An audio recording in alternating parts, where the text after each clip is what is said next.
todas, salvo Leonardo, pero como bueno, somos mayoría femenino, así que si podemos utilizar tranquilamente el femenino sin ningún problema. Hola Ivana, ¿qué tal? Hay una participante que nos conocemos hace muchos Hola años Sebastián, ¿cómo estás? de Filosofía y Letras. ¿Todo bien vos? Muy bien, gracias. Qué buena onda. Eh, bueno, mi nombre es Sebastián Vidal, estudié Historia del Arte en la Facultad de Filosofía y Letras en la UBA. Actualmente estoy trabajando como curador del Museo Sívori.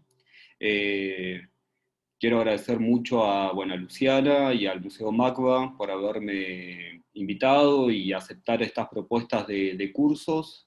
En este encuentro que comenzamos hoy, vamos a trabajar un poco sobre, no sé si trabajar o por lo menos como comentar. La idea es que sea como una apertura al diálogo, que puedan haber preguntas que surjan y, bueno, y entablar un diálogo de preguntas y respuestas y consideraciones y demás sobre un problema que forma parte de una investigación que actualmente llevo en curso, que comenzó hace unos cuantos años. Que tiene una inserción, un marco también dentro de un problema de la historia del arte, pero que al mismo tiempo tiene una inscripción actual que me resulta pertinente como para traerla y para poder dialogar. Eh, yo comencé con esta investigación ya hace unos cuantos años, en el 2013, estuve en un intercambio trabajando en el Museo Pompidou unos meses. En ese momento el museo estaba, sobre todo un departamento de investigación que lo dirigía Catherine Grenier, que se llamaba Recherche Globalización. Estaba trabajando en el montaje de la colección de arte moderno del Pompidou, con la idea de poder expandir quizás el canon historiográfico configurado desde ciertos países de Europa o desde Estados Unidos, e incorporar otras escenas globales, como la latinoamericana, la asiática, la africana. Y yo estaba trabajando ahí como, bueno, como un becario. Realmente resultó muy interesante, y sobre todo resultó muy interesante una pequeña anécdota, que eso fue lo que me motivó también a comenzar con este problema. Que en un momento el equipo que estaba trabajando más fuertemente en este nuevo montaje de la colección de arte moderno, ellos me presentan la sala, como para que la chequee, como para compartir la sala de arte indigenista que ellos estaban armando. Eh, con lo cual me parecía que estaba muy bien. Me mostraron las obras, los artistas. En ese momento pregunté, ellos enunciaron que el marco de esa sala, el marco conceptual, era un poco los postulados de Mariátegui en la revista Mauta. Eh, Pregunté si habían leído la revista, me dijeron que, bueno, que solo algunos números, que iba a haber algunos ejemplares expuestos. Me mostraron la lista de artistas y obras que iban a estar, y en un momento me muestran que también iban a incorporar dentro de esa sala a Pedro Figari y Lazar Segal, un artista brasilero. Figari, un artista uruguayo; Lazar Segal, un artista brasilero, que no forman parte del movimiento indigenista realmente. Entonces, ante mi pregunta y mi observación de decirles, che, chicos, esto no está funcionando en este marco, en la propuesta curatorial que ustedes quieren darle en esta sala específicamente, la respuesta fue: lo lamentamos, no tenemos más tiempo. Eh, y en ese momento la verdad es que lamentablemente yo perdí cierto interés en lo que restaba de mi beca, estando en el Museo Pompidou, porque me pareció que todavía continuaban, a pesar de las buenas intenciones, todavía continuaban con una mirada muy eurocentrista, mirando a las otras escenas con las cuales ellos querían entablar diálogos e incorporar en un relato del arte moderno un poco más amplio y más macro. Al mismo tiempo también lo que sucedía en esos meses que yo estuve en París era que estaba en París. Y estando en París, también lo que significó fue que pudiera conocer a varios artistas latinoamericanos que estaban residiendo en la ciudad por unos cuantos meses o por unos cuantos años, y entablar ciertos diálogos y salidas y afectos y amistades realmente resultó súper interesante con ellos, personas de mi edad y demás, con lo cual eso me llevó también a reconsiderar ciertos problemas más actuales con respecto a una posible formación de los artistas latinoamericanos en la actualidad. Y en ese sentido también reincorporar o reanalizar este tópico de la historia del arte que lo que se cristalizó como en el viaje estético de artistas latinoamericanos a Europa, fines del siglo XIX, principios del siglo XX, en la actualidad. Obviamente que manteniendo que hay matices y hay diferencias inscriptos en este momento en quizás lo que podemos denominar o lo que se puede marcar como un arte más globalizado, una cierta circulación de conocimientos y demás dentro de la globalización, en donde las ciudades, como postula Saskia Sassen, son de alguna manera como los centros donde circulan, algunas ciudades donde circulan y donde se intercambian también y se negocian ciertos conocimientos. Y en este sentido también realmente me resultó interesante en este gran, o por lo menos prepandemia, en este gran otro circuito también de intercambio y posible formación para artistas, donde las residencias artísticas forman parte y forman parte importante, me resultaba interesante poder entrar sobre todo al tópico de la formación de artistas y a la negociación de ciertos artistas latinoamericanos que entablan también dentro de un circuito en el que ellos quieren incorporarse e insertarse, un circuito más globalizado, ciertas miradas de exotización o autoexotización o de negociación en la que era posible.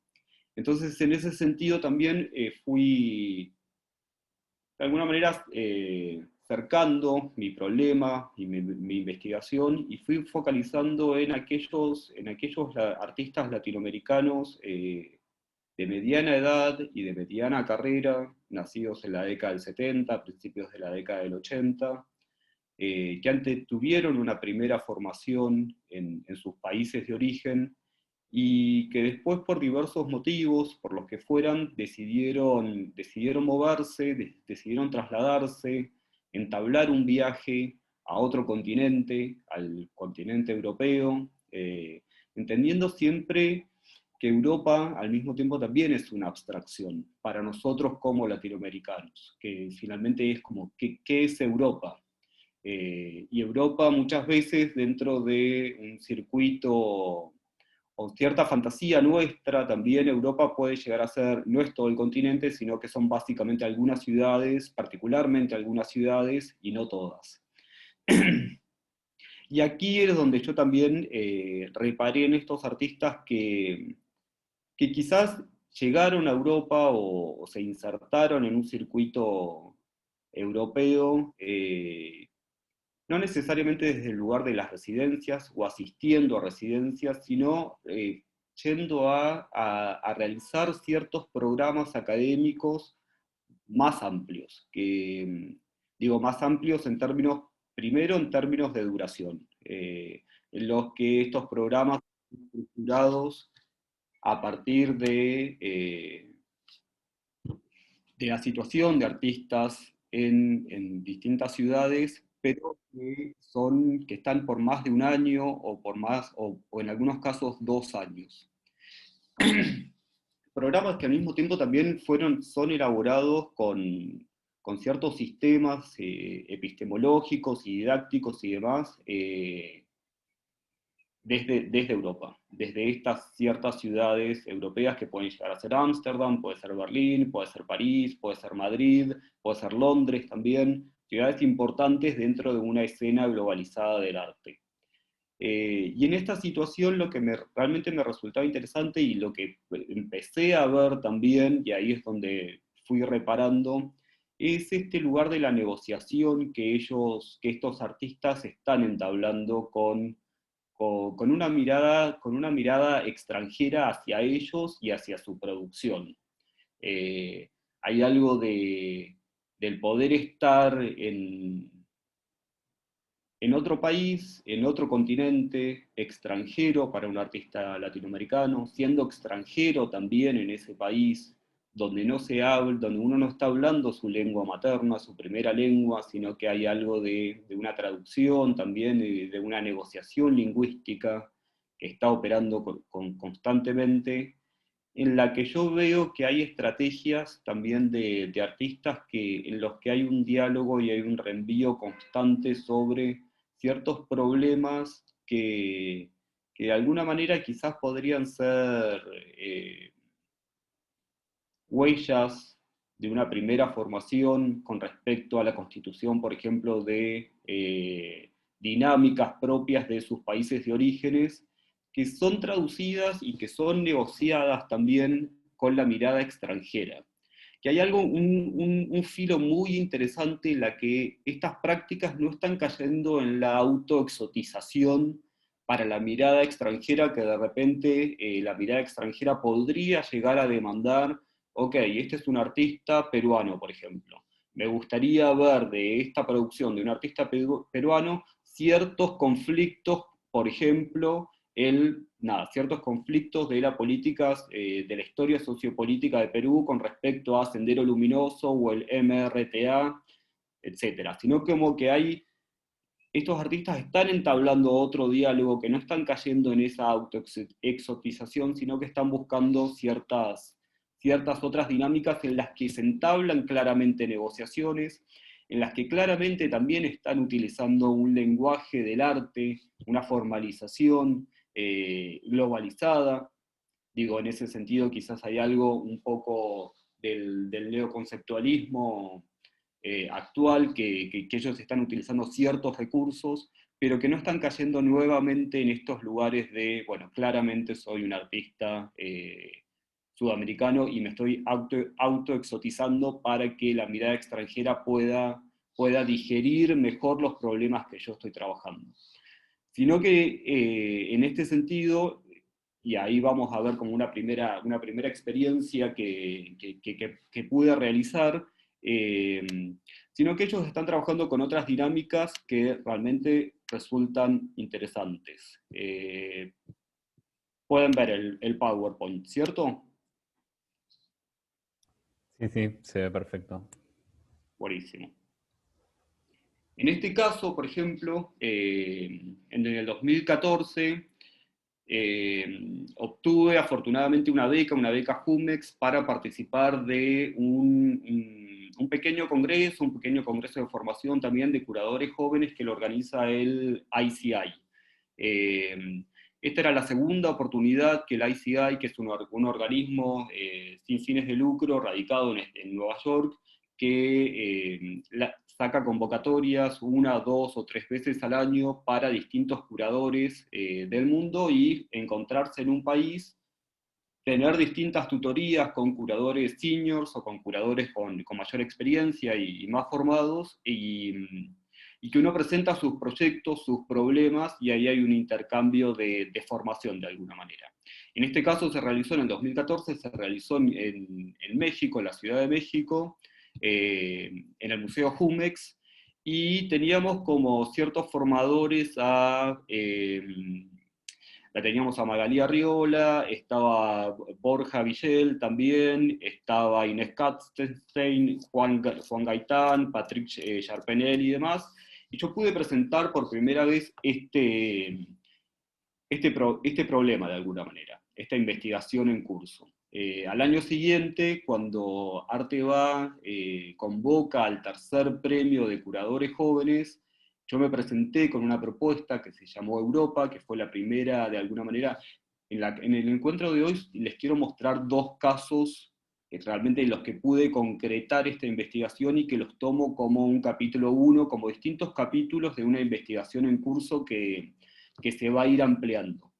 En este caso, en el 2015, cuando Artebas larga esta convocatoria, yo me presento a la convocatoria con esta propuesta, que se llamó Europa, y que reunía a obra de 4 artistas sudamericanas específicamente: Milena Bonilla de Colombia, Nicole Franchi de Perú, Amalia Pica argentina y Luisa Ungar colombiana, que respondían a estas premisas.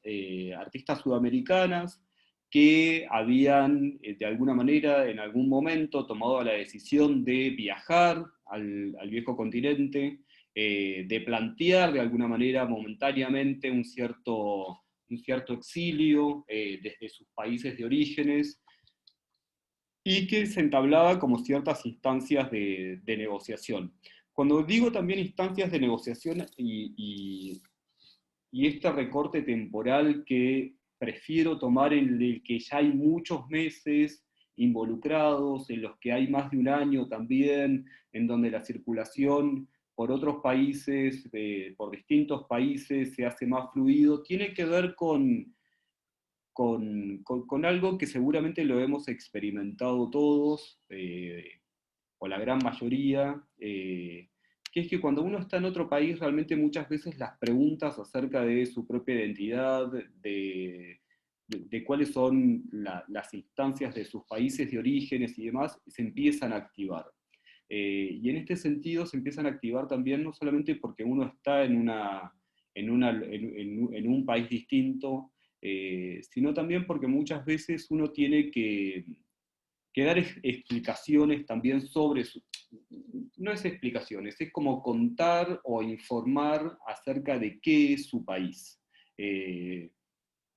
Cuando uno le pregunta, bueno, ¿de dónde sos? De Argentina, muchas veces es como, bueno, no sé dónde está Argentina, contame un poco qué es Argentina, y ahí se ponen en acto ciertos relatos realmente que hemos aprendido, que nos han enseñado, que las instituciones, estas instituciones que conforman también un Estado-nación, como es un país, siempre se están poniendo en acto. En ese sentido es la iglesia, la familia, la escuela, la iglesia por decir la religión. Entonces hay algo de una conformación de una identidad que también se pone en acto en el relato, y que al mismo tiempo también se pone en crisis cuando uno está en otro país y en otro continente.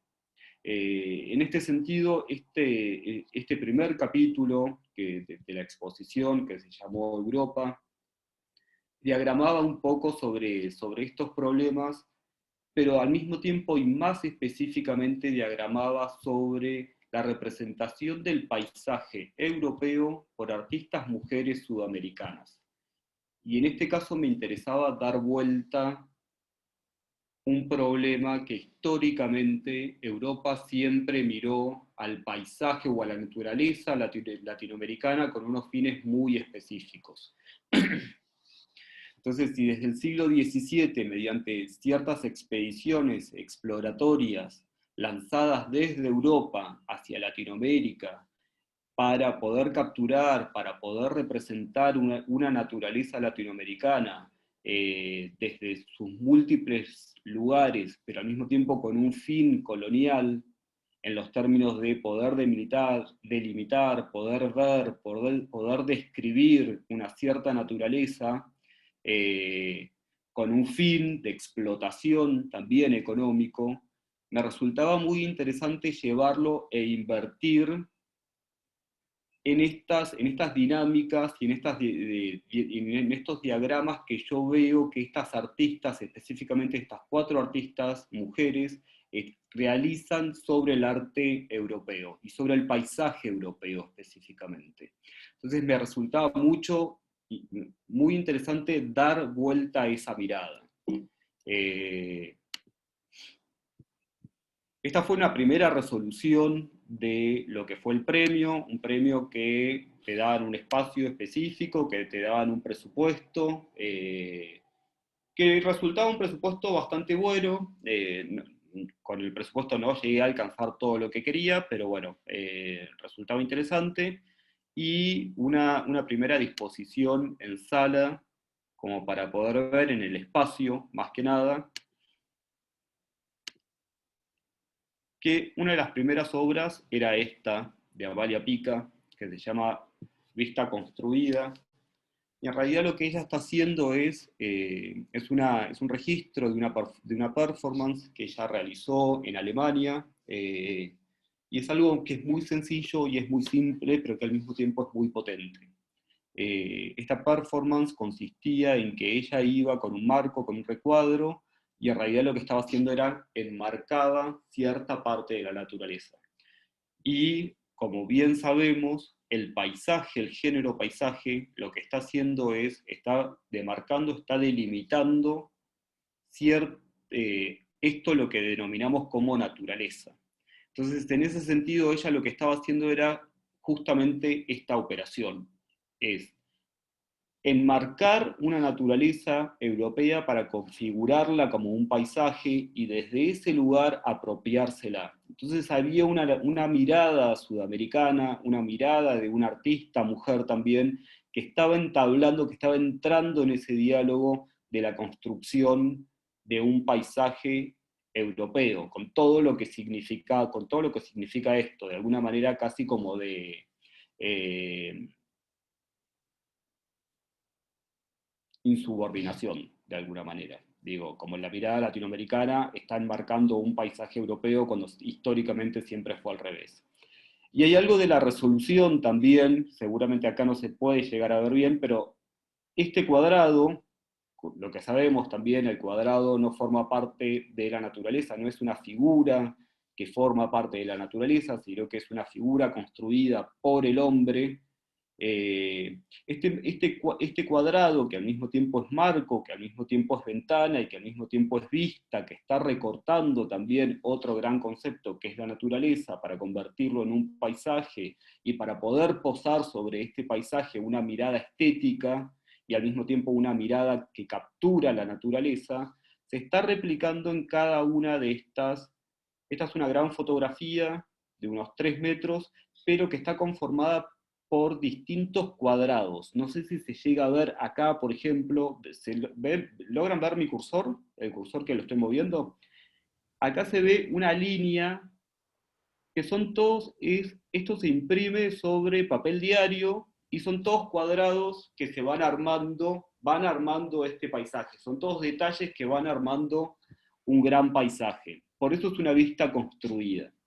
Por eso hay algo de la construcción también que está operando. Y en este sentido, esta situación del constructo, de la construcción, resulta muy interesante y resultaba muy pertinente para esta instancia. Valia es una artista argentina que obtuvo una beca, la beca Fundación Antorchas, participó del programa de la RIG Academy por 2 años y bueno, a partir de ese momento ella empezó a hacer una circulación también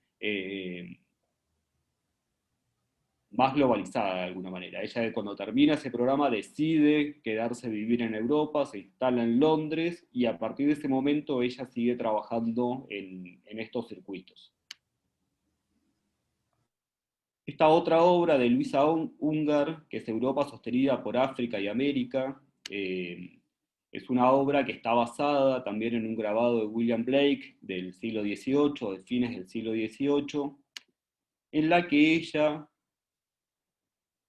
por el mismo azar también, un día encuentra un pedazo de telgopor ya usado en la calle, en la basura, y ella lo ve y claramente confunde ese pedazo de telgopor, una basura, un residuo tirado en la calle, lo confunde por un pedazo de mármol, por un bloque de mármol, y de repente a partir de ese momento ella lo primero que piensa es en eh, en este grabado de William Blake.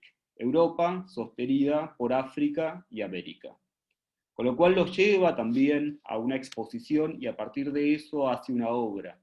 Y en este sentido también es lo que le coloca una banana, viendo como si fuera casi un atlas, sosteniendo como a un mármol de Carrara, que pareciera ser como un mármol de Carrara, con todo lo que significa también una banana y un país bananero, con esta construcción casi como de país bananero, de las personas que viven en estos países, que son los que sostienen de alguna manera a estos continentes, nuevamente construcciones, blancos, que utilizan otro tipo de materiales. Entonces, con lo cual también me interesaba incorporar esta otra dimensión, siempre dimensiones también de las miradas situadas, de las miradas de artistas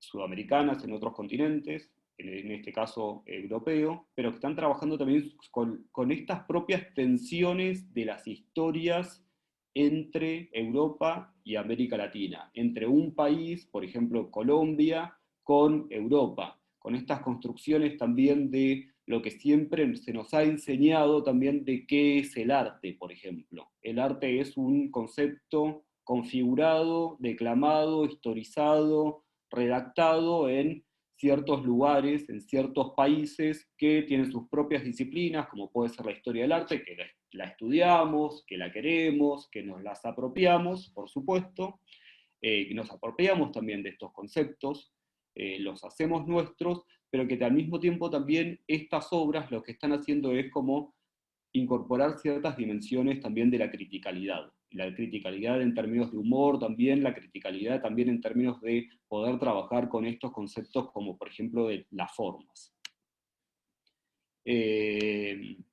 Nicole Franchi, por ejemplo, una artista peruana también que ella realizó una maestría en Bélgica, en la ciudad de Gante. Lo que ella está tomando como cierta práctica también es trabaja con... me estoy apurando mucho, perdón. Es como si de repente voy muy rápido, ustedes díganme o pregúntenme, porque por momentos puedo arrancar un poco tímido, pero después cuando empiezo a hablar, sigo hablando. Así que si ustedes quieren hacerme alguna pregunta en el medio, lo que fuera, está todo más que bienvenido. Continúo entonces. Nicole Franchi es una artista peruana, limeña particularmente. Ella estudió su carrera de grado en Lima, luego hizo un posgrado en Gante, la ciudad de Gante, en Bélgica, un centro donde van muchos artistas latinoamericanos también que van a estudiar, y ella lo que hace en estas dos obras en particular, está trabajando con una técnica del collage que es iba a mercados de pulgas, y compraba muchas postales. Postales sobre paisajes europeos, y en estos casos específicos de ciertas cascadas. Y lo que hace es arma un collage con todas estas distintas postales, con ciertas afinidades en los que ella encuentra ciertas continuidades formales o discontinuidades, donde el ojo también puede hacer un poco de crisis, pero que donde al mismo tiempo también hay un alto grado de composición. Ella arma este collage, después lo escanea a una alta resolución y lo imprime en un gran tamaño. Pero lo que incorpora en esta obra es una pequeña frase de un viajero, de un explorador inglés que fue a Perú en el siglo XVIII, principios del siglo XIX, donde esta persona fue como explorador en dos viajes distintos. Y ella toma frases de la segunda crónica de viaje que él realiza, en la que él describe que hay ciertos paisajes o ciertos paisajes y específicamente ciertas cascadas que en el segundo viaje que él los va a visitar, ya hay algo de una cierta magnificencia que se perdieron, y una cierta exuberancia natural que él recordaba a partir de su primer viaje que se perdió. Con lo cual es como, hay muchos cambios que han sucedido y algo de alguna manera, de esta cierta fantasía de una naturaleza virgen, de una naturaleza exuberante y por explotar que se ha perdido. Entonces, con lo cual ella lo que hace es, justamente lo da vuelta. Ella nuevamente, una mirada latinoamericana, lo que hace es, como de una mujer, una artista sudamericana, va a buscar estas imágenes de postales, de la cultura visual también, este concepto que resulta muy pertinente para analizarlo y para tenerlo en cuenta en términos de la propia práctica artística también, o de la propia práctica curatorial, o de la historia del arte, es que siempre vamos a mirar a los objetos de arte, las pinturas, las esculturas, demás, pero que al mismo tiempo también, hoy por hoy, hay algo del orden de la cultura visual que resulta muy importante, y son imágenes que circulan y que se plasman en postales, por ejemplo, en videoclips, en la publicidad. Entonces, con lo cual hay un abanico de las imágenes que ya se empiezan a expandir, y estos límites que antes resultaban un poco más delimitados, más estrictamente entre lo que podría llegar a ser la alta cultura y la baja cultura, ya no son tan así, sino que hay un intercambio más fluido. Entonces, en este sentido, lo que ella hace es esto: captura estas imágenes que circulan en postales, nuevamente, este dispositivo de la postal que también incorpora y que también inscribe algo de la dimensión del viaje, algo de la dimensión del regalo, de entablar un diálogo entre dos personas que están situadas a distintos kilómetros de distancia, y estas postales que ella elige, estas imágenes, son imágenes de paisajes europeos, y las está contraponiendo con esta escritura de este viajero, de este explorador europeo que fue a Sudamérica. Y hay algo de ese juego también que está imperando. Justamente también hay algo que se está poniendo en acto también, como de alguna manera es, como dice la frase, muchos cambios han ocurrido y hay algo de ese esplendor que yo recordaba que ya no existe. Hay algo de eso en esa operación, cuando Nicole entabla y pone en relación estas imágenes con esta frase, que también lo está haciendo, pero que lo está haciendo con relación a Europa, a este conjunto también de imágenes que circulan, a esta abstracción o esta fantasía, esta construcción que nos hacemos nosotros también como personas situadas en otro continente, cuando referenciamos, o de alguna manera cuando empezamos a conocer de una primera instancia qué es Europa. Acá tenemos otra diapositiva también. Realiza con el mismo procedimiento, distintas postales, lo recorta, hace un collage y luego los expande. Y por último, en esta primera sección, una instalación de Milena Borilla, que es una artista colombiana también. Bueno, en términos de quizás como de currículum, categoriza, y en este caso lo que estamos viendo es una instalación que se llama Un bosque encantado. Y acá lo que podemos ver, ahora vamos a ver el video también, es un video. Ella encuentra, mediante el estudio también de dos textos de corte más de un método científico, como es la biología o como puede ser la sociología, en estos dos casos, es que en la frontera entre Alemania y la República Checa, durante la Guerra Fría, hay un gran parque, una gran reserva ecológica que está situada en la frontera entre Alemania y la República Checa. Durante la Guerra Fría, en esta reserva se pusieron unas vallas metálicas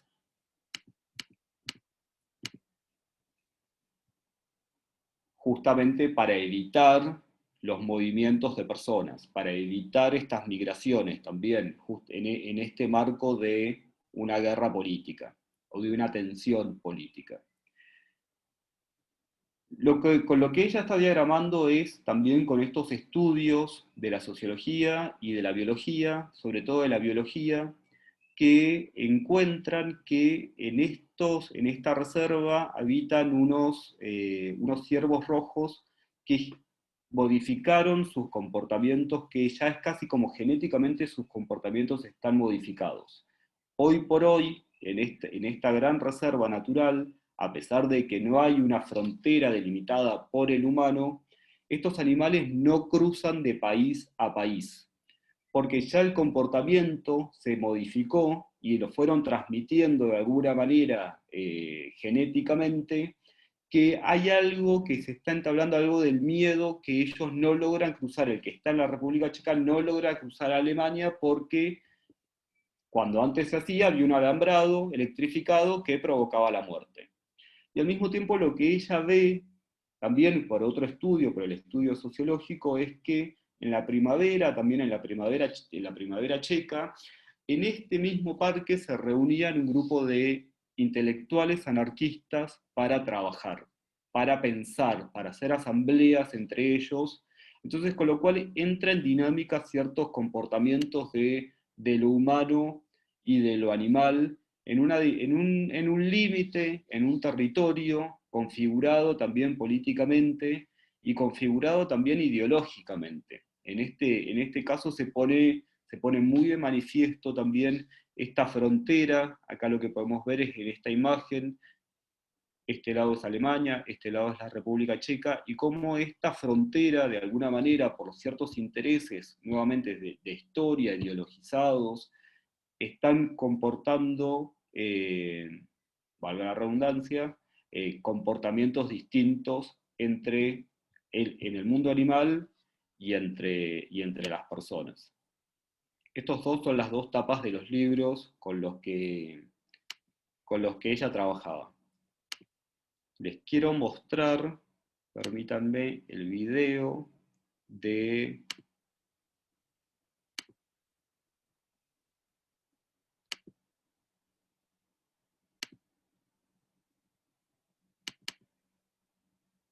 No sé por qué. Están viendo cualquier cosa, ¿no?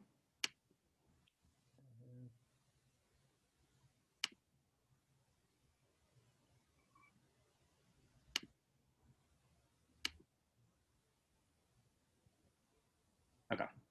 Ahí se ve perfecto, Sebastián.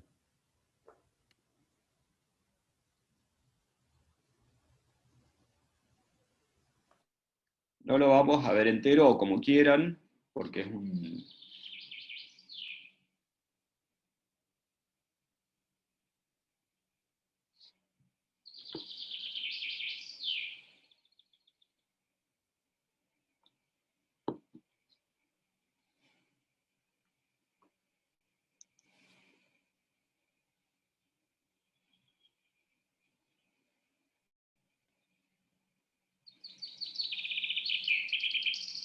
Ja, die traditionelle Bedeutung ist eigentlich, so wie man sagt, es ist der König des Waldes.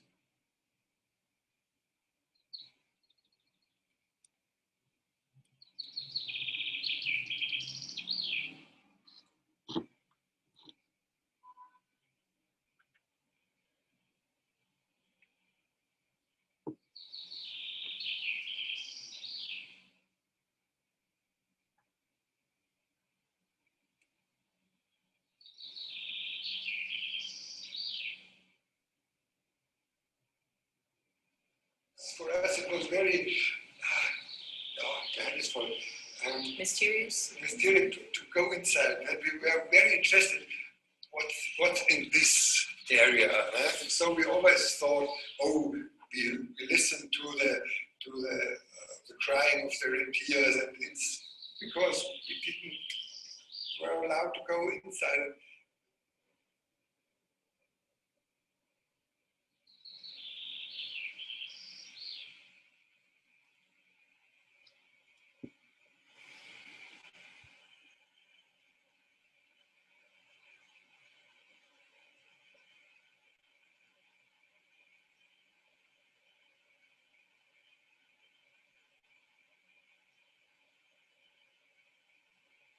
Normally during the wars, the number of the animals increased because nobody is there to shoot them.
This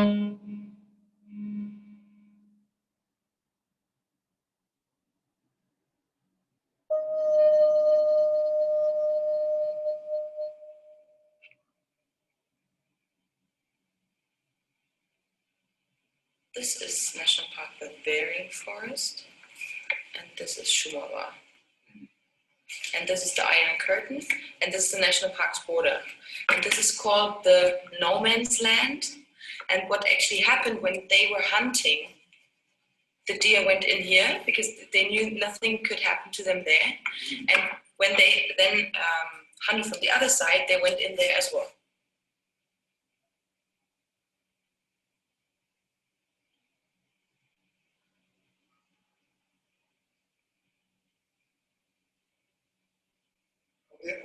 On the side of the electric fence, the local people were not allowed to go inside, and the German hunters are not allowed to cross the border.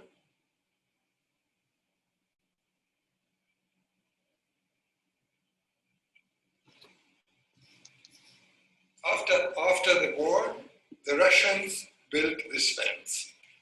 And 68. And 68 was the Prague Spring, Prague Flooding, and the Czech. Bueno, no sé si quieren verlo entero, lo pueden ver igual de todas maneras en la página de Milena Bonilla. Ahí está es un fragmento del video que forma parte de la obra. Y en este sentido,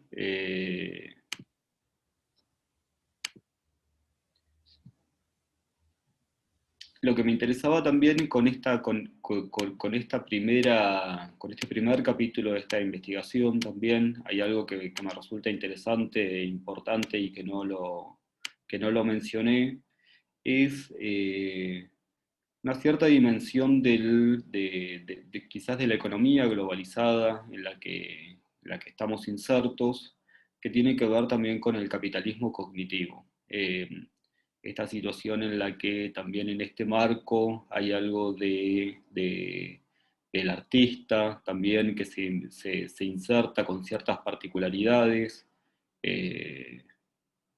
varias particularidades, quizás de alguna manera la más dañina es que, como lo señalan varios autores, que este mismo capitalismo cognitivo, en su afán de seguir avanzando y comercializando muchos bienes, de alguna manera es tomar ciertos rasgos de una creatividad o de una dinámica artística y poderla configurar como un objeto, como un producto vendible y comercializable. Por otro lado, también lo que lleva esta dinámica, o donde me interesa situarme y donde me interesa también plantear estos recorridos, es como un capitalismo cognitivo donde sí, por supuesto, hay ciertos baluartes y ciertos valores simbólicos que se ponen en acto y se ponen en circulación y donde son aprendidos, pero donde también se instauran ciertas instancias de negociación, donde funcionan estos lugares justamente de la criticabilidad, poder afianzar una mirada crítica, quizás inserto también en las dinámicas, quizás no, seguramente insertos en las dinámicas que proponen este tipo de capitalismo, que ya es a un nivel de como capitalismo tardío, avanzado, con sus propias dinámicas y que en el que estamos insertos. Digo, en este sentido también el capitalismo cognitivo lo que conlleva es muchas veces la situación de los viajes completamente, y hoy por hoy, en una pandemia mundial, digo, más que nunca lo estamos viendo. El viaje conlleva muchas cosas. Una es la transmisión de un virus, y otra es también poder afianzar ciertas miradas y negociar ciertas instancias.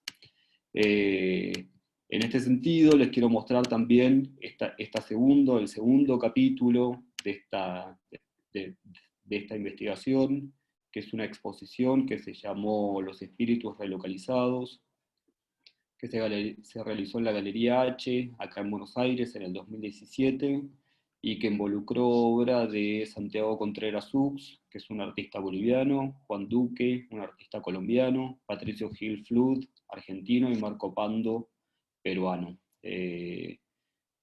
Lo que me interesaba en este caso, a riesgo muchas veces también de que quizás me señalaran con algunas situaciones. Yo venía de curar una exposición en el Museo Sívori, en el que por ciertas decisiones había incorporado poca obra de artistas mujeres, y eso fue un punto que me señalaron varias personas. Y en este caso, a los meses, cuando cubré esta exposición de los espíritus relocalizados, sinceramente, tengo que reconocerlo, me parece que es necesario también ponerlo en acto y poder decirlo, como que en un momento sentí que era como, bueno, estoy eligiendo 4 artistas varones, en un contexto en el que el reclamo también por un cupo femenino en las exposiciones colectivas me resulta súper pertinente y me resulta necesario también. Pero este capítulo, quizás como de alguna manera el capítulo 2, lo situé como justamente esto, como un capítulo, y de alguna manera una continuación de la primera exposición, del primer ensayo curatorial de Europa, en el que se reunían estas cuatro artistas. Acá lo que podemos ver es, bueno, la sala de la galería, son unas primeras vistas de sala, en el que había fotografías, que había video, que había dibujos, que había instalación, que había algunos objetos.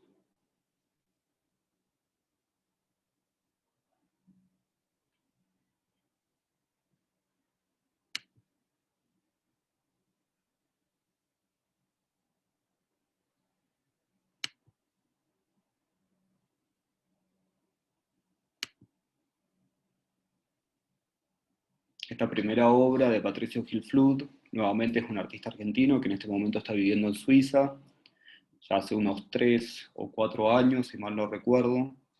Esta dimensión también del humor me resultaba interesante incorporarla. Gracias, Jesús, por las vacaciones.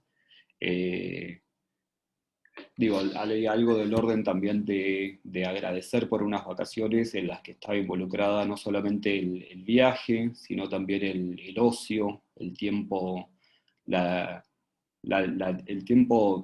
el dispendio del tiempo no productivo. Y en ese sentido me resultaba interesante también incorporarlo, poder diagramar sobre estas nociones. Me parece que hay algo del orden del dispendio del tiempo no productivo en los términos de ser productivo en las dinámicas quizás postuladas desde un lugar de ser eficiente, de la eficacia, que resultaban interesantes para ponerlas en acto. En una remera, como básicamente es una obra muy sencilla, una remera blanca, con esta frase, justamente esto, en la que la mirada con el tiempo ocioso, de alguna manera también abre a preguntas, a distintas aperturas, a focalizar desde otros ángulos, a reparar en otros lugares. Esta otra obra también, Trabajo de verano, de Patricio Gil Flood, básicamente era la reproducción de una nota en un diario en España, cuando él se muda a Europa, primero con una residencia en la Fundación Botín, que en realidad su proyecto era justamente no hacer nada, tomarse esta residencia como un lugar en el que él podía disponer del tiempo que le estaban otorgando para, no había un objetivo a finalizar con esta residencia de exhibir tal cosa. Él lo que se había planteado era, voy a disponer de este tiempo. Y ahí es lo que resultaba también interesante en los términos de, nuevamente, la configuración de un paisaje o de una naturaleza a paisaje. Hay algo también del orden, del tiempo, de quiénes son estas personas, cuál es la distribución, quizás, o la repartición sensible que habilita que algunas personas puedan utilizar el tiempo de una manera ociosa y improductiva, gastándolo, todos conceptos entre comillas, digo, qué es ser productivo, qué es ser improductivo, bueno, y esta repartición también de la mirada, quiénes están habilitados a funcionar de esa manera y quiénes no están habilitados a funcionar de esta otra manera. Entonces estas dos obras lo que estaban haciendo era justamente ponían en acto un poco esta, digo, con mucho humor, y quizás también ingenuamente, pero que resultaba interesante como poner en acto una cierta irreverencia de, bueno, yo quiero que mi tiempo en este contrato de esta estadía en otro país sea hacer absolutamente nada, en los términos de productivos. En el caso de Santiago Contreras Sux, que es un artista boliviano, que él, en este momento él está radicado en La Paz, en Bolivia, y fue a realizar también un programa académico en Alemania. Y él lo que me contaba también es que él no estaba situado en Weimar, que es donde se realizaba el programa, sino que por una cuestión económica él había decidido vivir en una ciudad a unos 70 kilómetros de Weimar. Con lo cual, las veces que tenía que ir a cursar a la facultad o que se encontraba, él se tomaba el tren y viajaba a esta ciudad, y en un momento en este paisaje, en este recorrido del paisaje, lo que ve una gran montaña, hecha de ruinas, de la explotación minera, y esa montaña, lo primero que él pensó fue la cierta familiaridad formal que tenía con el Cerro de Potosí. Y a partir de ese momento él empieza a investigar esta montaña alojada en Alemania, y empieza a entablar ciertos paralelismos también de la explotación minera y de la explotación de los suelos y de los minerales, tanto en Alemania como en Bolivia. Y ahí empiezan a entablar ciertas analogías y ciertos paralelismos. Lo que decidimos exponer en esta exposición son dibujos y libretas con anotaciones constantes que él iba realizando también, su tesis de maestría, una copia que estaba disponible para cualquier persona que fuera a ver la exposición, a poder tomar un capítulo entero o poder tomar algunas páginas o algún dibujo, lo que fuera que le resultara interesante. Entonces esta habilitación realmente resultaba, bueno, era posible de realizar. Las mismas libretas también obviamente estaban a disponibilidad, a libre uso para quien pudiera, no para llevárselas, pero sí para poder hojearlas y poder realizar como un desarrollo más constante. Lo que resulta realmente interesante en este caso, lo que logramos hacerlo fue mostrar este gran trabajo que realmente le llevó varios años a Santiago realizar, encontrar estos ciertos paralelismos también entre explotación de la naturaleza y explotación de los minerales en Alemania y en Bolivia, con el Cerro de Potosí específicamente, pero lo que decidió también era como focalizar en su propia historia, la historia de su lugar. Y ahí hubo un gran desarrollo que, digo, lo que pudimos hacer fue mostrar este gran proceso de desarrollo, con poder mostrar gran cantidad de dibujos en los que había bocetos, que había obra, que había anotaciones, que había inscripciones en la pared también, en las libretas, en la mesa. Fue realmente como un muy buen trabajo que pudimos realizar, en el que se ponía en acto esta investigación básicamente extendida.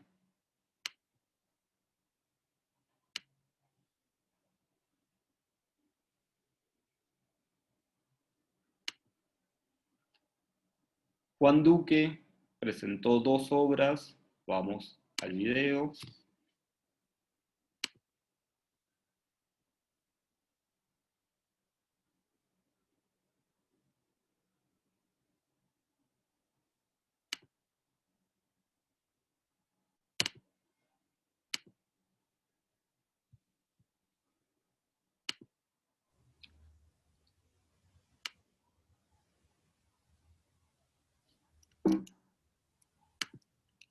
The Czech people want to.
Un video muy sencillo, plano fijo, sin cortes, donde lo que podemos ver es nuevamente ciertos problemas que están apareciendo. La ventana, por ejemplo, y la ventana con todo el problema que tiene también como concepto de la historia del arte también y como construcción artística y de la visualidad y de la mímesis y de la construcción de la naturaleza. Una persona que se acerca a una ventana, que está mostrando un paisaje muy específico. Este video lo realizó cuando él estaba en Bélgica, y es una persona a la que no vemos demasiado, que no la logramos identificar. Digo, no hay rasgos personales que se estén exhibiendo, pero que se va sacando de distintas capas de ropa para calcar de alguna manera ese paisaje.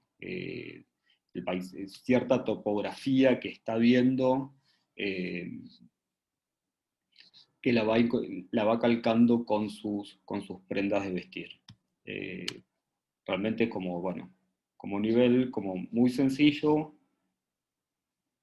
pero encuentro yo que al mismo tiempo también hay algo de este orden que me interesaba trabajar, que era como, bueno, muy poético en términos de captura de cierta representación de los problemas que conlleva la representación de un paisaje, nuevamente, como una cierta topografía, una delimitación, un recorte, la representación de la ventana, la perspectiva, una mirada situada.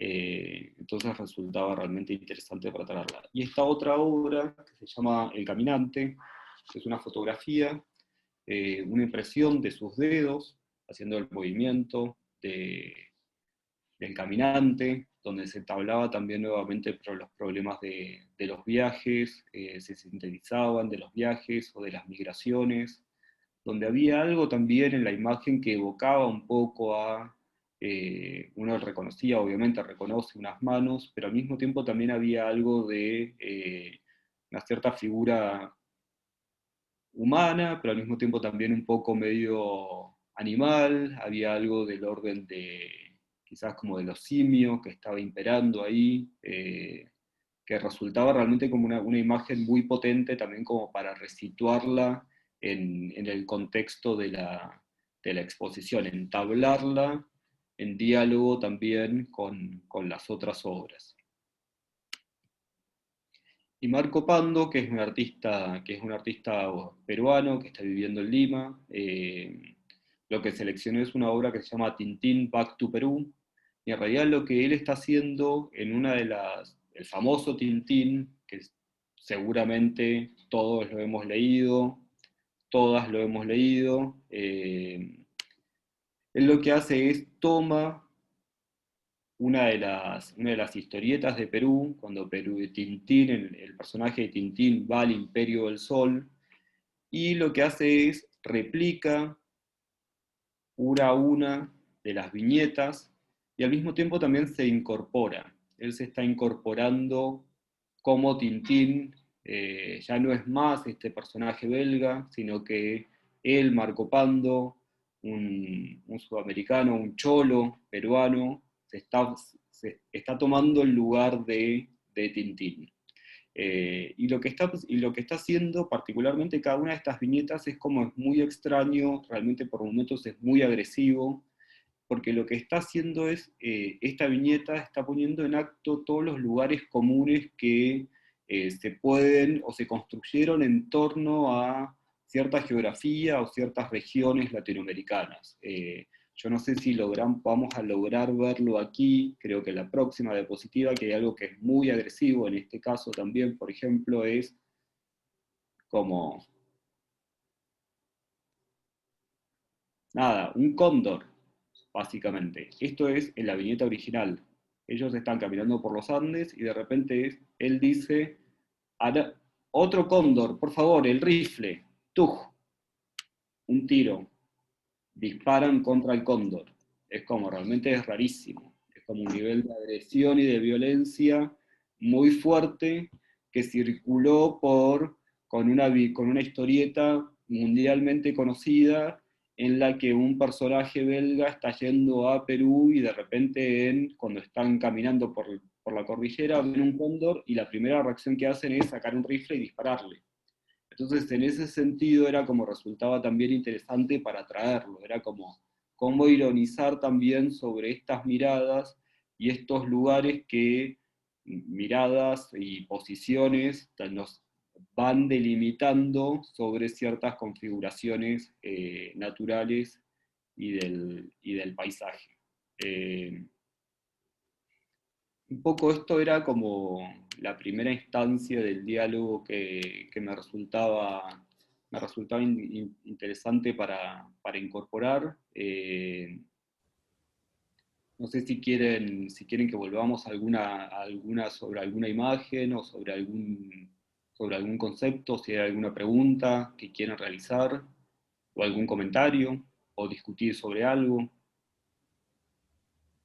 Sí, por favor, el que quiera puede activar su micrófono y debatimos de alguna de las cuestiones que se trataron en la clase. Muy interesante, Sebastián, la verdad que estuvo muy bueno. En la última diapositiva también podríamos decir, ¿no? Que un poco cuando ves las fotos y volvés a la parte natural, es como que hay algo de que en la caricatura, ¿no? Se ve como una naturaleza mucho más fuerte, se quiere decir, que en lo de la foto, ¿no? Que también eso podría dar como una discriminación del impacto ambiental de hoy. Yo por lo menos la última de la montaña, creo que había una parte que se veía como un glaciar, ¿no? Y después vamos ahí arriba y se ve como todo, como está hoy en día Latinoamérica, que la verdad es que, bueno. O también la forma en cómo resignifican ciertas obras, como por ejemplo el grabado de William Blake, cómo lo vuelven a resignificar y encontrarle una vuelta y una mirada que un poco tome lo latinoamericano y lo ponga en relieve, ¿no? Sí. Tal cual, me resultaba así. Aparte, bueno, la mirada del sudamericano. Sí. No, decí. No, nada, bueno, por ahí ese eurocentrismo, bueno, que por ahí un latinoamericano lo vive en carne propia cuando está, creo que pasa en todos los ámbitos, no únicamente en el arte, sino inclusive filosofía, en educación, siempre son ideas que vienen o imágenes que nos trae Europa y que, bueno, nosotros, ¿no? Y es buenísima, sinceramente, cómo resignifica el grabado de William Blake dándole otra vuelta, ¿no? Como vos decís, tomando algo que es el mármol, que bueno, con el cual se hacía muchas de las obras de Renacimiento, y bueno, y cuánto mármol se ha importado, ¿no? Desde Europa a América para hacer para emplazar distintos tipos de monumentos y para construir, bueno, algunas casas en Buenos Aires son famosas por eso, ¿no? Tal cual.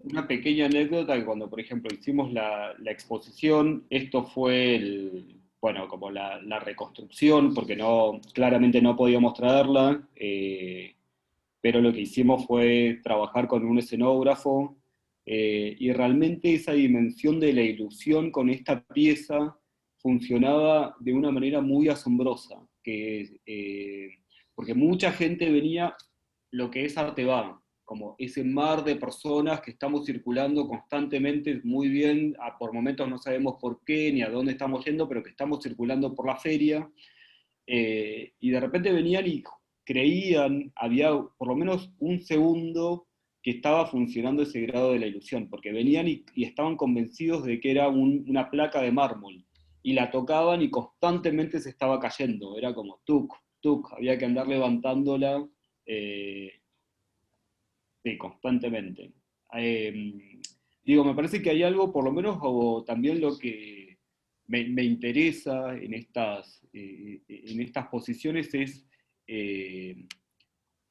explicitar esas miradas también situadas y quizás un poco más críticas con ciertas herencias culturales que siempre activamos, que necesariamente de alguna manera estamos activando aunque no lo querramos. Pero que hay una dimensión del humor que también estaba presente y está presente en estas piezas bueno, que me resulta interesante como una operación de los artistas a utilizar, sobre todo porque hay algo también de una diagramación política que me parece que el humor forma parte. Yo no, digo, por supuesto que está muy bien, pero no sé si, o por lo menos yo no entiendo esta relación de arte y política como la relación en la que necesariamente tiene que ser una fotografía o una pintura o una instalación sobre una manifestación política, sino que me parece que hay algo de la dimensión política también que está operando de una manera más sutil y más interesante quizás, y que se pueden ver en otro tipo de obras también, y que quizás una de las estrategias de acercamiento, de crítica a ciertas condiciones, es el humor. Y las articulaciones artísticas con respecto a lo político, a las herencias culturales, a las miradas situadas, a lo humor, realmente me resultan interesantes y que podían llegar a funcionar también con estos otros tópicos que veníamos hablando. El viaje, educación, miradas foráneas, la naturaleza, la construcción de un paisaje. Y vos, Sebastián, como teniendo una mirada más global del asunto, ¿no? Habiendo viajado y todo, ¿opinás que el artista capaz latinoamericano siempre juega más con eso del humor que los otros artistas? Es buena la pregunta. Puede ser, o por lo menos quizás yo estoy reparando en algunos artistas que sí están trabajando con el humor. Digo, hay algunos artistas que quizás, bueno, sí. Estoy pensando, por ejemplo, en el grupo de erroristas, Sí. por ejemplo. Ellos también están activando ciertas dinámicas también del humor que está involucrado, es cierto, pero que quizás por momentos ese humor se vuelve un poco más hacia el lugar del absurdo. O por momentos también medio como tratar de bajar línea, y ahí es quizás donde, para mi entender, se vuelve un poco menos interesante. Pero sí me parece claramente, Franco, que hay algo de tu pregunta que me parece que sí se está situando en estrategias de algunos artistas denominados de origen de país tercermundistas que utilizan el humor como una manera para acercarse, para criticar no sé si criticar, digo, criticar o poner en evidencia o poner de manifiesto ciertas operaciones culturales que son fuertes. Perfecto. Sí. Sí, en una época... ¿Sí? Sí, en una época Pablo Suárez lo hizo con un grupo que tenía, que ellos también un poco con ese grupo ponían en relieve de forma irónica, ¿no? Cierta colonización cultural. No me acuerdo el nombre del grupo en este momento, pero inclusive hasta llegaron a disfrazarse de piratas para una de las muestras, no me acuerdo en cuál. Interesante. Bueno, ¿alguna otra duda, consulta o mismo comentario de alguna de las obras que hemos tratado?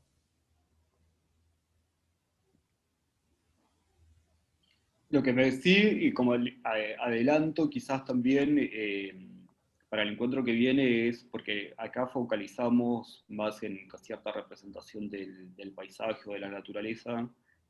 También lo que veo es ciertas operaciones también de estos artistas que trabajan con la dimensión de lo afectivo, también con la dimensión también de cierta construcción de la historia nacional. Y en ese sentido, bueno, el encuentro que viene también va a variar o va a diagramar sobre propuestas artísticas de otros artistas que están trabajando con otras dimensiones por fuera de la naturaleza o de la representación del paisaje. Buenísimo. Bueno, todos, bueno, me parece que si querés, Sebastián, ya vamos cortando, si querés. Ok. O si, bueno, alguien quiere aportar algo, bueno, el mismo link lo pueden usar para la clase que viene. Y bueno, espero que hayan disfrutado mucho. Yo la verdad disfruté bastante y estuvo muy buena la mirada que compartiste. Así que, bueno, sí. Muy bueno, muchas gracias. No, excelente, excelente. Excelente, Muchas gracias. muy claro. Gracias, Bien, Seba. muchas gracias. Nos vemos a la próxima. Bueno, y también recordarles que bueno, el museo está abierto y que pueden reservar la entrada por nuestra página web si es que quieren visitarlo. Así que bueno, muchísimas gracias, Sebastián, y muchas gracias a todos. Hasta luego. Gracias. Chao. Hasta luego. Gracias. Chao.